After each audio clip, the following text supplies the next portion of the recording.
Brexit talks will miss the mid-November deadline, with wrangling between the UK and European Union expected to continue into next week. Michel Barnier has pushed back plans to have an agreement for the outline of any post-Brexit trade and security deal by the end of the week. He has told colleagues in Brussels to expect more negotiations in the Belgian capital before any landing zones are established. The Frenchman is currently locked in intensive talks in London with UK counterpart Lord Frost, with the apparent deadline looming large over the process. Sources have indicated that the current round of wrangling will be wrapped up over the weekend before deciding on the next steps. EU figures expect a deal to emerge by November 19 at the latest, the same day the bloc's leaders are due to hold a video conference. The key sticking points, fisheries, level playing field and governance, remain unresolved, according to sources. One EU diplomat said, the real cutoff point is late next week. British officials have insisted they are working constructively to secure a deal before the end of the post-Brexit transition period in December. Downing Street has been adamant that any agreement should be concluded as soon as possible to give businesses the necessary time to prepare for the changes in the trading relationship with Brussels.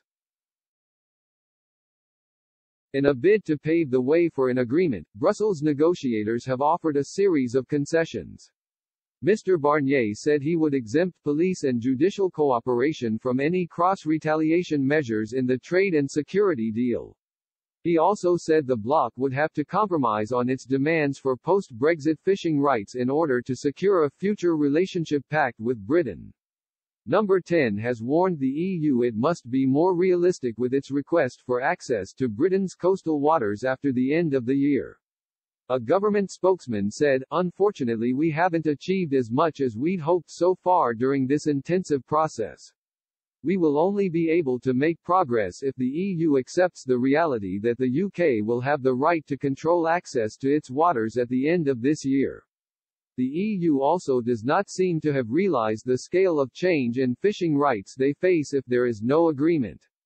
Meanwhile, Brussels is holding out for more reassurances over Britain's future financial services regulations before granting the City of London access to the bloc's markets.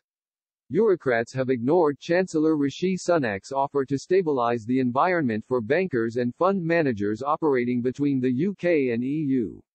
He said the Treasury was taking regulatory decisions intended to ensure EU-based exchanges and clearing houses could continue to be used by UK customers.